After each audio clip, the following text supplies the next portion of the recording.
Welcome to my channel. आज के इस वीडियो में हम नेट के क्वेश्चंस और उनके आंसर्स को समझेंगे, क्योंकि हमारा जो नेट का एग्जाम होता है वो दो पार्ट में होता है। पहला जो पार्ट है वो कंपलसरी होता है, वो कंपलसरी फॉर एवरीवन होता है, यानी कि किसी भी स्ट्रीम का बच्चा हो, किसी भी सब्जेक्ट का वो बच्चा हो, उसको वो करना ही होता है। उसके बाद में जो सेकेंड वाला पेपर होता है वो आपका सब्जेक्टिव होता है।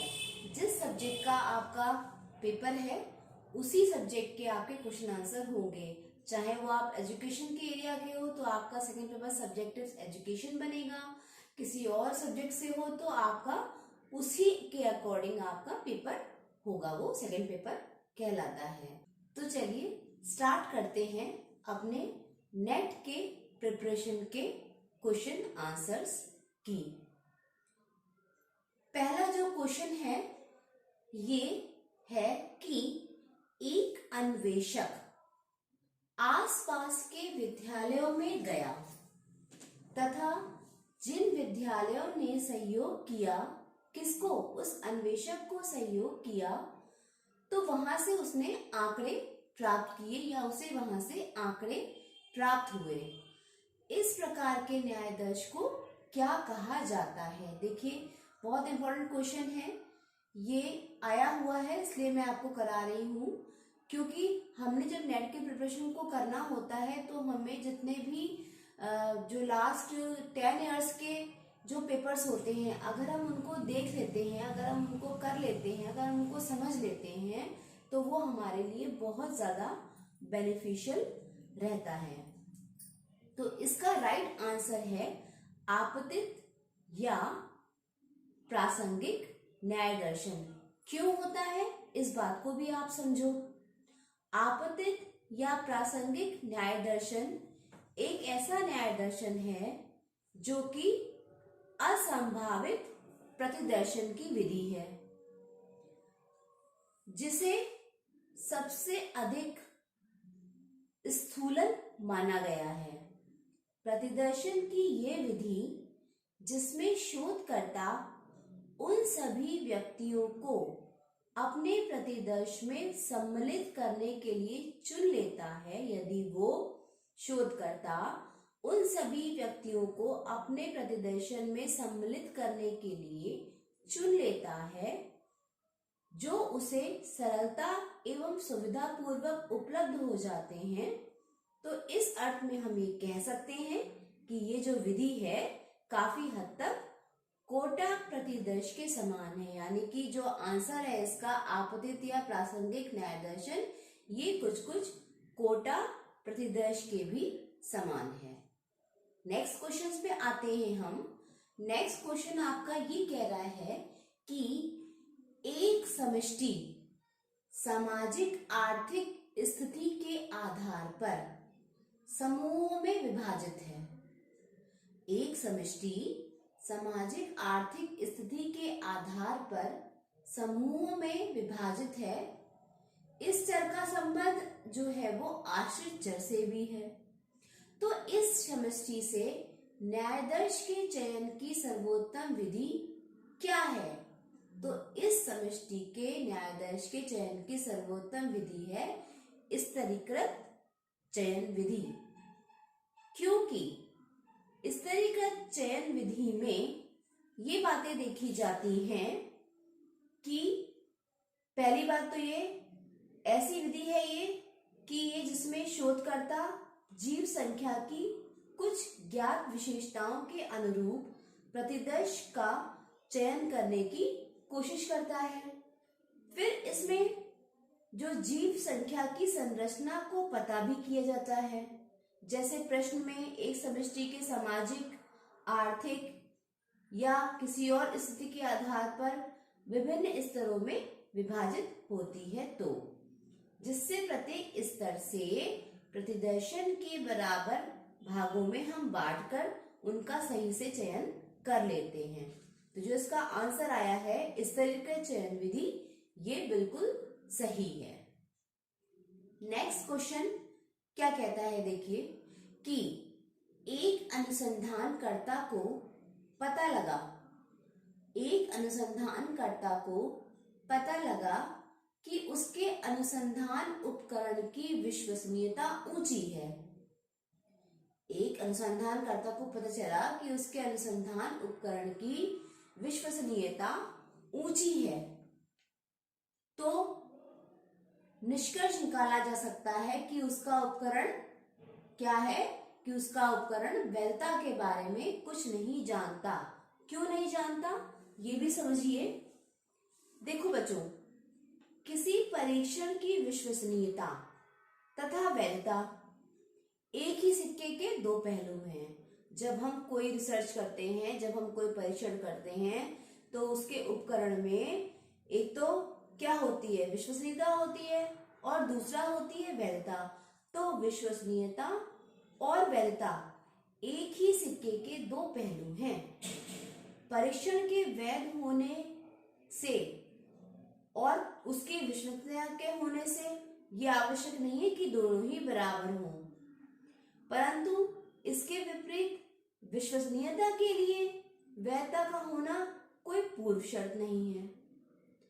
वैधता के अभाव में परीक्षण विश्वसनीयता हो सकती है, यानी कि वैधता के अभाव में जो आपका परीक्षण है वो विश्वसनीय हो सकता है। दूसरे शब्दों में आप ये बात कह सकते हो कि विश्वसनीयता का होना वैधता के लिए तो आवश्यक शर्त है, परंतु पर्याप्त शर्त नहीं है।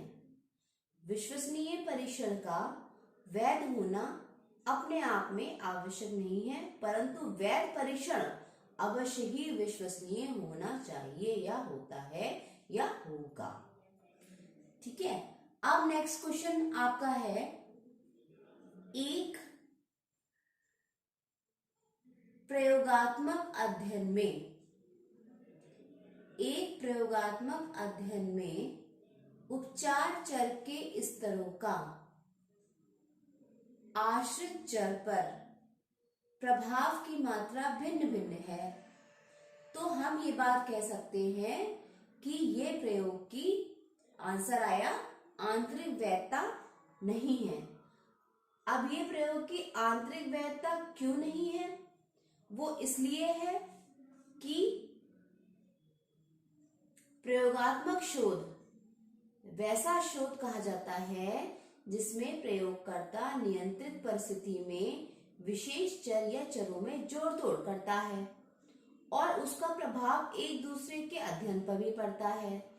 इसका परिणाम ये है कि प्रयोगकर्ता विश्वास के साथ ये कह सकता है कि अमुक जोड़ तोड़ का प्रभाव पड़ा।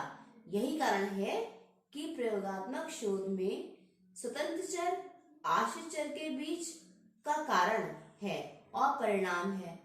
इसलिए यदि उपचार चर का आश्रित चर पर प्रभाव एक समान या एक ही प्रकार का नहीं है, तो बच्चों प्रयोग के परिणाम स्थिर व वैध नहीं है, तो इस प्रकार के प्रयोगात्मक अध्ययन की आंतरिक वैधता कभी नहीं होती है। नेक्स्ट क्वेश्चन आता है कि चरों x तथा y में सार्थक सहसंबंध होने से निम्नलिखित में से कौन सा निष्कर्ष नहीं निकाला जा सकता, तो आंसर बनता है क्या डी। तो आंसर बनता है x तथा y में कुछ सामान्य गुणों का मापन, यानी कि यदि x तथा y में सार्थक सहसंबंध होने पे ये निष्कर्ष हम नहीं निकाल सकते कि x तथा y कुछ सामान्य गुणों का मापन करते हैं। नेक्स्ट क्वेश्चन क्या कह रहा है, देखिए, कह रहा है कि प्राप्तांकों के समूह जिसका मध्यमान m तथा मानक विचलन s है के प्रत्येक प्राप्तांकों को दुगना कर दिया गया, तो नए मध्यमान तथा मानक विचलन होंगे। क्या होंगे?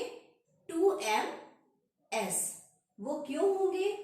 क्योंकि यदि प्राप्तांकों का एक समूह में जिसका मध्यमान m तथा मानक विचलन s होगा, तो जब हम प्रत्येक जो प्राप्तांक है उसको दुगना कर देते हैं तो मध्यमान दुगना हो जाएगा।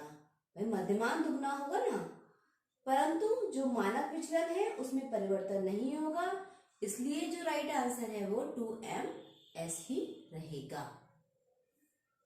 नेक्स्ट क्वेश्चन है कि प्राप्तांकों के एक समूह का मध्यमान, ध्यान से सुनिएगा, प्राप्तांकों के एक समूह का मध्यमान तथा मानक विचलन क्रमशः m तथा s है। यदि प्रत्येक मूल प्राप्तांक में k जोड़ दिया जाए तो मध्यमान तथा मानक विचलन क्या होगा? तो मध्यमान तथा मानक विचलन होगा m प्लस k और s, क्योंकि यदि किसी प्राप्तांकों में मध्यमान और मानक विचलन में m तथा s है और यदि हमने मूल प्राप्तांक में k जोड़ा है ना, जब हमने मानक विचलन में थोड़ा ना k जोड़ा, हमने तो प्राप्तांक में k जोड़ा तो मध्यमान में परिवर्तन हो जाएगा, यानी कि m प्लस k हो जाएगा, लेकिन जो हमारा मानक विचलन है उसमें कोई परिवर्तन नहीं होगा, वो वैसी का वैसी ही रहेगा। नेक्स्ट क्वेश्चन कह रहा है कि शैक्षिक अनुसंधानों में पथ पारदर्शी अध्ययन करने का मुख्य उद्देश्य। शैक्षिक अनुसंधान में पथ पारदर्शी अध्ययन करने का मुख्य उद्देश्य क्या है? तो मुख्य उद्देश्य है हमारा प्राथमिक सूचनाएं संकलित करना, क्योंकि शैक्षिक अनुसंधान में जो पथ पारदर्शी होती है, सबसे पहले जब हम रिसर्च का एरिया लेते हैं तो हमको पहले सूचनाएं ही संकलित करनी होती हैं।